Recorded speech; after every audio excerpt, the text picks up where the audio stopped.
Some names are given at birth, some are chosen later, and some are printed so many times they replace the person entirely. His name was Ricky Casso Jr., but that is not the name the world remembers. The papers chose something sharper: teenage dirtbag.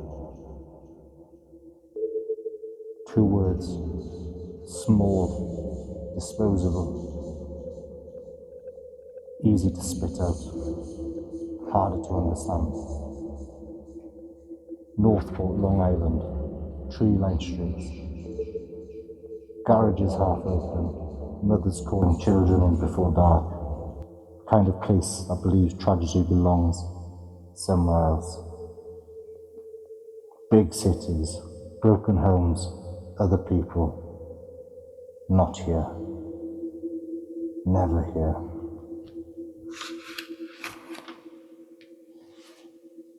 But decay does not knock politely. It grows quietly inside the place that feels the safest. Ricky was 17, not a hardened criminal, not a cult leader, a teenager. But there's something volatile about 17. You feel immortal. You feel misunderstood. You feel larger inside your own head when the world sees you. That gap can become dangerous. He wore black before it was fashion. He wore black, spoke about darkness like it was a throne he would one day claim. He wanted to be feared, not admired. Feared.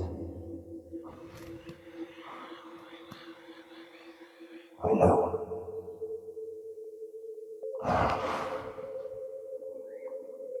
Because fear makes people step back. And when people step back, you feel powerful. Even if you are not. He experimented with drugs, not casually, heavily, repeatedly. Not just to feel good, but to be altered. To feel significant. To dissolve insecurity. But when you dissolve yourself long enough, you lose shape. Reality sharpens. Reality softens. Thoughts stretch. Paranoia begins to whisper. And if no one interrupts the whisper, it grows louder and louder. People later talked about Satan, about demons, about power. But here's something important. Teenagers, do not wake up possessed. An insecurity dressed in darkness can look theatrical.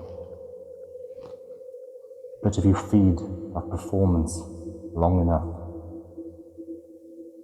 you begin to believe your own script.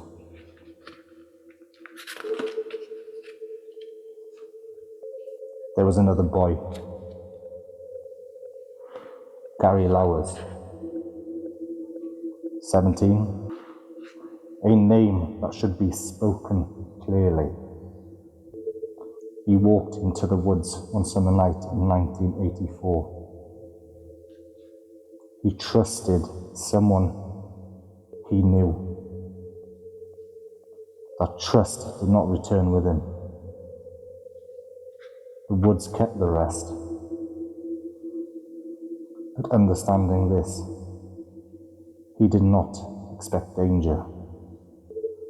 There was no stranger in the dark. No faceless threat emerging from nowhere. To someone familiar.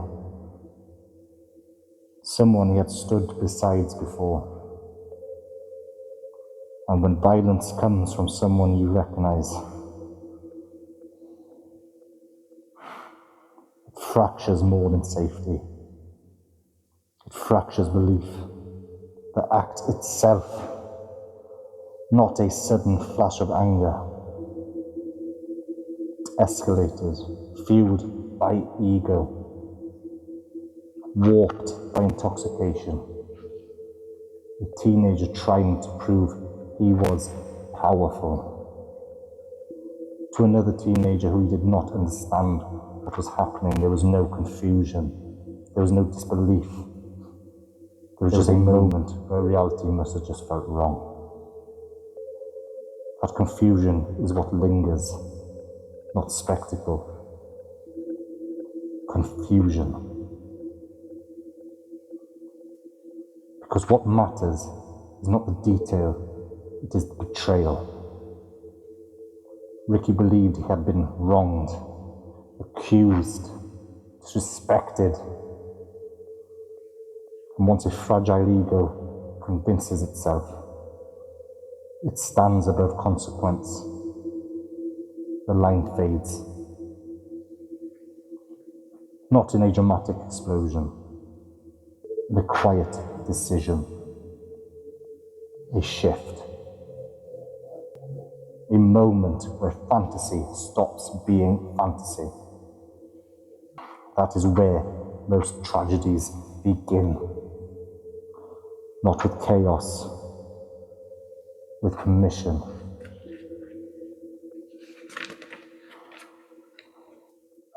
Back in town, something changed overnight. Police lights in a quiet suburb feel louder. People looked at their children differently, not just with love, with fear. If danger can sit next to your child in school, what protects them? Churches filled, living rooms were silent, conversations turned to cautions. Teenagers who dressed in black were suddenly watched. A hit single, Teenage Dirtbag. The chorus, laughing, owning the insult.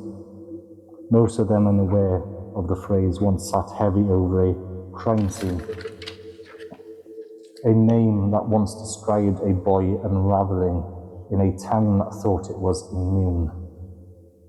Culture repurposed tragedy. Sands it down, turns it into rhythm, but the origin does not disappear. It just becomes quieter. After the crime, Ricky ran. The paranoia travels with you.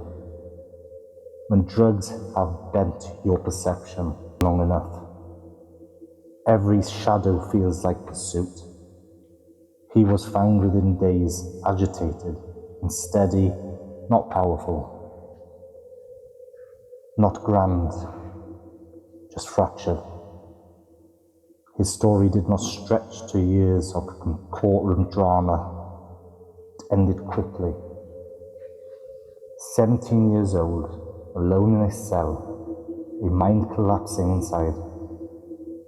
No legend, no empire, just consequence.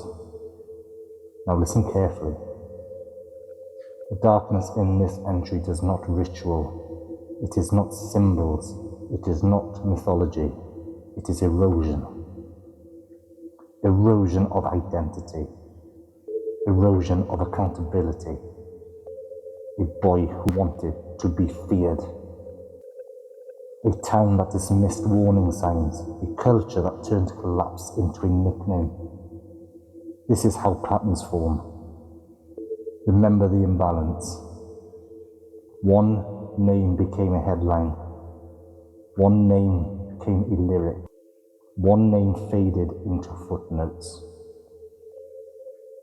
Say it again. Gary, because tragedy is not symmetrical. And your role as the listener is not to admire the collapse.